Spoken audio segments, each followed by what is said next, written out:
بسم اللہ الرحمن الرحیم۔ قصہ سلطان محمود غزنوی رحمۃ اللہ علیہ کا۔ کہتے ہیں کہ ایک رات حضرت سلطان محمود رحمۃ اللہ علیہ شاہی لباس اتار کر عام لباس میں رعیت کی نگرانی کے لیے تنہا گشت فرما رہے تھے کہ اچانک چوروں کے ایک گروہ کو دیکھا کہ آپس میں کچھ مشورہ کر رہے ہیں۔ چوروں نے سلطان محمود کو دیکھ کر دریافت کیا کہ یہ شخص تو کون ہے؟ بادشاہ نے کہا میں بھی تم ہی میں سے ایک ہوں۔ وہ لوگ سمجھے کہ یہ بھی کوئی چور ہے، اس لیے ساتھ لے لیا۔ پھر آپس میں باتیں کرنے لگے اور یہ مشورہ ہوا کہ ہر ایک اپنا اپنا ہنر بیان کرے تاکہ وہی کام اس کے سپرد کر دیا جائے۔ ایک نے کہا صاحبو، میں اپنے کانوں میں ایسی خاصیت رکھتا ہوں کہ کتا جو کچھ اپنی آواز میں کہتا ہے میں سب سمجھ لیتا ہوں کہ وہ کیا کہہ رہا ہے۔ دوسرے نے کہا کہ میری آنکھوں میں ایسی خاصیت ہے کہ جس شخص کو اندھیری رات میں دیکھ لیتا ہوں اس کو دن کے میں بلا شک اور شبہ پہچان لیتا ہوں۔ تیسرے نے کہا میرے بازوؤں میں ایسی خاصیت ہے کہ میں ہاتھ کے زور سے نقب لگا لیتا ہوں، یعنی گھر میں داخل ہونے کے لیے مضبوط دیوار میں بھی ہاتھ سے سوراخ کر دیتا ہوں۔ چوتھے نے کہا کہ میرے ناک میں ایسی خاصیت ہے کہ مٹی سونگھ کر معلوم کر لیتا ہوں کہ اس جگہ خزانہ مدفون ہے یا نہیں، جیسے مجنوں نے بغیر بتلائے ہوئے خاک سونگھ کر معلوم کر لیا تھا کہ اس جگہ لیلا کی قبر ہے۔ ہم چوں مجنوں بکنم ہر خاک را خاک لیلا رابیہ بم بے خطا۔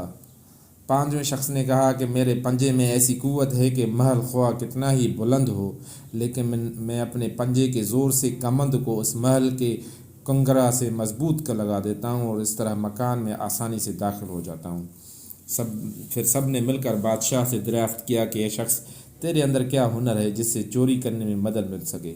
بادشاہ نے جواب دیا مجرمارا چوں بجلا دان دہند چوں بجن بدرش من ایشاں رہند۔ مولانا رومی کا یہ شعر ترجمہ ہے جس کا کہ میری داڑھی میں ایسی خاصیت ہے کہ پھانسی کے مجرموں کو جب جلادوں کے حوالے کر دیا جاتا ہے اس وقت اگر میری داڑھی ہل جاتی ہے تو سب اسی وقت رہائی پا جاتے ہیں، یعنی جب میں ترحم سے داڑھی ہلا دیتا ہوں تو مجرمین کو قتل کی سزا سے فی الفور نجات حاصل ہو جاتی ہے۔ یہ سنتے ہی چوروں نے کہا قوم گفتندش کے کتب مات ہوئی روز محنت ہا خلاص مات ہوئی۔ ترجمہ اے ہمارے کتب، چونکہ یہ مشقت میں خلاصی کا ذریعہ آپ ہی ہیں، یعنی اگر ہم پکڑے جاویں تو آپ کی برکت سے چھوٹ جاویں گے، اس لیے اب ہم سب کو بے فکری ہو گئی کیونکہ اوروں کے پاس تو صرف ایسے ہنر تھے جن سے چوری کی تکمیل ہوتی تھی، لیکن سزا کے خطرے سے بچانے کا ہنر کسی کے پاس نہ تھا۔ یہی کسر باقی تھی جو آپ کی وجہ سے پوری ہو گئی اور سزا کا خطرہ بھی ختم ہو گیا، بس اب کام میں لگ جانا چاہیے۔ اس مشورے کے بعد سب نے قصر شاہ محمود کی طرف رخ کیا اور شاہ خود بھی ان کے ہمراہ ہو گیا۔ راستے میں کتا بھونکنے لگا تو کتے کی آواز سمجھنے والے نے کہا کہ کتے نے کہا ہے کہ تمہارے ساتھ بادشاہ بھی ہے، لیکن اس کی بات کی طرف چوروں نے دھیان نہ دیا کیونکہ لالچ ہنر کو ہمیشہ پوشیدہ کر دیتا ہے۔ صد حجاب از دل بسوئے دیدہ شد چوں غرض آمد ہنر پوشیدہ شد۔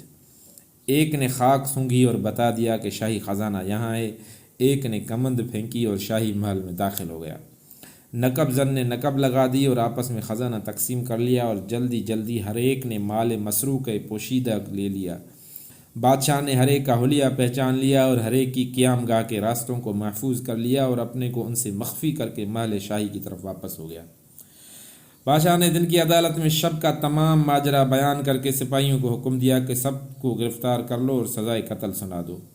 جب وہ سب کے سب مشقیں کسی ہوئی عدالت میں حاضر ہوئے تو تخت شاہی کے سامنے ہر ایک خوف سے کانپنے لگا، لیکن وہ چور جس کے اندر یہ خاصیت تھی جس کو اندھیری رات میں دیکھ لیتا تھا دن میں بھی اس کو بے شبہ پہچان لیتا تھا، وہ مطمئن تھا۔ اس پر خوف کے ساتھ رجاء کے آثار بھی نمایاں تھے، یعنی ہیبت سلطانی اور قہر انتقامی سے ترساں اور لطف سلطانی کا امیدوار تھا کہ حسب وعدہ جب مراحم خسروانہ سے داڑھی ہل جائے گی تو فی الفور خلاصی ہو جائے گی اور حسب وعدہ میں اپنے تمام گروہ کو بھی چھڑا لوں گا، کیونکہ غایت مروت سے بادشاہ اپنے جان پہچان والے سے اعراض نہ کرے گا بلکہ عرض قبول کر کے سب کو چھوڑ دے گا۔ اس شخص کا چہرہ خوف اور امید سے کبھی زرد کبھی سرخ ہو رہا تھا کہ بادشاہ محمود نے جلالت خسروانہ کے ساتھ حکم نافذ فرمایا کہ ان سب کو جلادوں کے سپرد کر کے دار پر لٹکا دو، اور چونکہ اس مقدمے میں سلطان خود شاہد ہے اس لیے کسی اور کی گواہی ضروری نہیں۔ یہ سنتے ہی اس شخص نے دل کو سنبھال کر ادب سے عرض کیا کہ اگر اجازت ہو کہ ایک بات عرض کرنا چاہتا ہوں۔ اجازت حاصل کر کے اس نے کہا حضور، ہم میں سے ہر ایک نے اپنے مجرمانہ ہنر کی تکمیل کر دی، اب خسروانہ ہنر کا ظہور حسب وعدہ فرما دیجئے۔ میں نے آپ کو پہچان لیا ہے، آپ نے وعدہ فرمایا تھا کہ میرے داڑھی میں ایسی خاصیت ہے کہ اگر کرم سے ہل جاوے تو مجرم خلاصی پا جاوے، لہذا اے بادشاہ اپنی داڑھی ہلا دیجئے تاکہ آپ کے لطف کے صدقے ہم سب اپنے جرائم کی عقوبت اور سزا سے نجات پا جائیں۔ ہمارے ہنروں نے تو ہمیں دار تک پہنچا دیا، اب صرف آپ ہی کا ہنر ہمیں اس عقوبت سے نجات دلا سکتا ہے۔ آپ کے ہنر کے ظہور کا یہی وقت ہے۔ ہاں، کرم سے جلد داڑھی ہلائیے کہ خوف سے ہمارے کلیجے منہ کو آ رہے ہیں۔ اپنی داڑھی کی خاصیت سے ہم سب کو جلد مسرور فرما دیجیے۔ سلطان محمود اس گفتگو سے مسکرایا اور اس کا دریائے کرم مجرمین کی فریاد اور نالہ و اضطرار سے جوش میں آ گیا اور ارشاد فرمایا کہ تم میں سے ہر شخص اپنی اپنی خاصیت دکھا دی، حتیٰ کہ تمہاری کمال اور ہنر نے تمہاری گردنوں کو مبتلا قہر کر دیا، بجز اس شخص کے کہ یہ سلطان کا عارف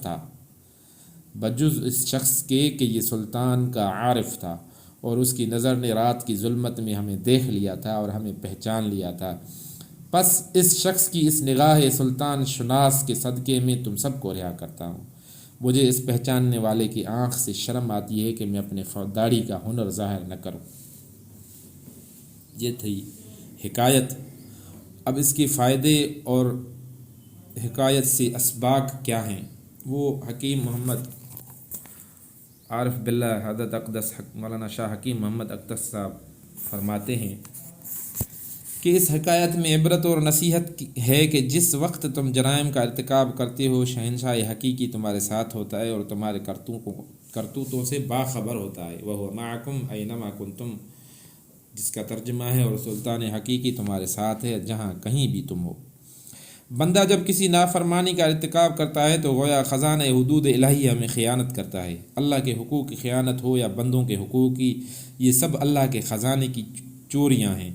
اس لیے ہر وقت یہ خیال رہے کہ شہنشاہ حقیقی ہمارے ساتھ ہے اور ہمیں دیکھ رہا ہے، اس کے سامنے خزانہ لوٹا جا رہا ہے، ذرا سوچو تو صحیح تم کس کی چوری کر رہے ہو۔ وہ بادشاہ حقیقی کہہ رہا ہے کہ ہم تمہیں دیکھ رہے ہیں، ہمارا قانون تو نازل ہو چکا، آج تم قانون شکنی کر لو، آج دنیا میں تمہاری ستاری کرتا ہوں، شاید تم راہ پر آ جاؤ، لیکن اگر ہوش میں نہ آئے تو کل قیامت میں جب مشقیں کسی ہوئی میرے سامنے حاضر ہوں گے، اس وقت میرے قہر اور غضب سے تمہیں کون بچا سکے گا۔ اللہ تعالیٰ کے غضب سے اس دن بچانے کی توفیق دے۔ دوسری نصیحت یہ ہے کہ اس حکایت سے یہ نصیحت بھی ملتی ہے کہ اللہ تعالیٰ گناہوں کی سزا فی المال یعنی آخرت میں دیں گے، اگرچہ دنیا میں فی الحال نظر انداز فرما دیں گے۔ جیسے خزانہ شاہی کی چوری کے وقت سلطان اگرچہ چوروں کو دیکھ رہا تھا، ان کے پاس ہی تھا، لیکن اس حال میں انہیں سزا نہ دی بلکہ انجام کار گرفتار کرا لیا۔ اگر ہر روز یہ مراقبہ کر لیا جائے کہ اللہ تعالیٰ ہمارے تمام اعمال کو دیکھ رہا ہے تو گناہ کے ارتکاب سے خوف محسوس ہو۔ تیسری نصیحت یہ ہے کہ قیامت کے دن کوئی ہنر کام نہ دے گا، بلکہ وہ تمام اعمال جو اللہ تعالیٰ کی مرضی کے خلاف انسان نے سرزد ہو رہے ہیں، قیامت کے دن اس کے گرد بندھوا دیں گے۔ گویا دنیا میں ان کو ہنر سمجھا جاتا تھا، جس طرح چوروں نے اپنے فن کے کمال میں پیش کیا تھا، لیکن ان کمالات ہی نے ان کی مشقیں کسوا دیں۔ ہر یک خاصیت خود رو رانمود، این ہنر ہا جملہ بدبختی فزود۔ ہر ایک نے اپنی خاصیت دکھائی، اپنا کمال ہنر پیش کیا، لیکن ان تمام ہنروں سے ان کی بدبختی اور بڑھ گئی۔ جو ہنر جان کے خالق جان سے آشنا نہ کر دے اور دل کا رابطہ حق تعالیٰ سے قائم نہ کر دے اور اللہ کی یاد کا ذریعہ نہ ہو جاوے، وہ ہنر نہیں ہے، وبال ہے۔ انسان کی جو قوتیں اللہ تعالیٰ سے بغاوت، سرکشی اور غفلت میں صرف ہو رہی ہیں، وہ ایک دن اس کو مجرم کی حیثیت اللہ تعالیٰ کے حضور میں پیش کریں گی۔ آج دنیا کی جو قومیں سائنس اور ترقی کے ذریعے تسخیر ماہتاب کو اپنا کمال سمجھ رہی ہیں اور اللہ سے منہ موڑ کر اپنی زندگی کے ایام گزار رہی ہیں، انہیں کل قیامت کے دن پتہ چلے گا کہ ان کا یہ کمال ہنر قابل انعام ہے یا مورد قہر و عذاب۔ تسخیر مہر و ماہ و مبارک تجھے، مگر دل میں اگر نہیں تو کہیں روشنی نہیں۔ بس معلوم ہوا کہ کوئی ہنر کام آنے والا نہیں ہے سوائے ایک ہنر کے، اور وہ یہ ہے کہ اس دنیا کے ظلمت قدہ میں اللہ کو پہچاننے والی نظر پیدا کی جائے، جیسا کہ وہ شخص کی جس کی نگاہ سلطان شناس تھی کہ اپنے اس ہنر کی وجہ سے قہر اور انتقام شاہی سے خود بھی بچ گیا اور دوسروں کے لیے بھی سفارش کی۔ باقی ساری خاصیتیں اعلی سزا اور عقوبت ہو گئی، لیکن مولانا رومی فرماتے ہیں اس کا ترجمہ ہے کہ صرف اس شخص سے اس خوش حواس کی نگاہ سلطان شناس کام آئی جس نے رات میں سلطان کو پہچان لیا تھا۔ بس نصیحت اس میں یہ ہے کہ دنیا بھی ظلمت کدہ ہے، یہاں اندھیرے میں جو بندہ اتباع شریعت الہیہ کی برکت سے اپنے اللہ کو پہچان لے گا، وہ قیامت کے دن بھی خود بھی نار جہنم کی عقوبت سے خلاصی پائے گا اور دوسرے مجرمین گناہ گار اہل ایمان کے لیے بھی سفارش کرے گا، لیکن اپنی اس معرفت اور لطف حق پر مغرور نہ ہوگا، بلکہ خوف اور امید کے درمیان بصد عجز و نیاز عبدیت شفاعت کرے گا۔ پھر حق تعالیٰ جس کے لیے چاہیں گے اس کی سفارش قبول فرما کر اپنے شامن رحمت کا ظہور فرمائیں گے، اور جس کے لیے نہ چاہیں گے تو ازراہ عدل اپنی شان قہر اور انتقام ظاہر فرمائیں گے۔ پس بہت خوش نصیب وہ بندہ ہے جس نے دنیا میں رہ کر نگاہ معرفت پیدا کر لی اور اپنے اللہ کو پہچان لیا۔ عارفین جن کی روحیں اپنے مجاہدوں اور ریاضتوں کے ذریعے آج اللہ کو پہچان رہی ہیں، کل حشر کے دن یہی عارفین اللہ تعالیٰ کو دیکھیں گے اور نجات پائیں گے، اور ان کی سفارش گناہ گاروں کے حق میں قبول کی جائے گی۔ جس وقت کفار اور مجرمین کو ان کے ہنروں کی بدولت ہمیشہ ہمیشہ کے لیے آگ میں داخل کیا جا رہا ہوگا، اس وقت یہ فاقہ زدہ چہرے، یہ پیوند و کپڑے والے بوریا نشین جن کا آج مذاق اڑایا جاتا ہے، اپنے اللہ کو نگاہ بھر کر دیکھ رہے ہوں گے۔ اس وقت مجرمین ان پر رشک کریں گے کہ کاش دنیا میں ہم بھی انہی کی طرح رہتے اور ان کا ہنر سیکھا ہوتا، یعنی نگاہ معرفت پیدا کی ہوتی۔ اس حکایت سے یہ بھی معلوم ہوتا ہے کہ اللہ کے مقبول اور نیک بندے معیار انسانیت کے اعتبار سے کتنا بلند مقام رکھتے ہیں۔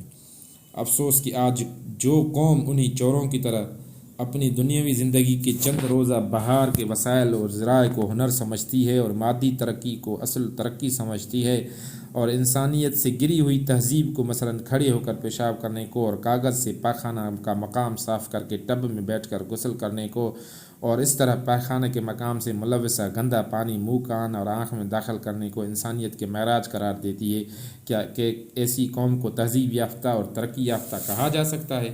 افسوس، صد افسوس کہ مسلمان اللہ کی پسندیدہ تہذیب اور معاشرت کو ترک کر کے اس مغضوب و مقہور قوم کی نقل کر رہے ہیں۔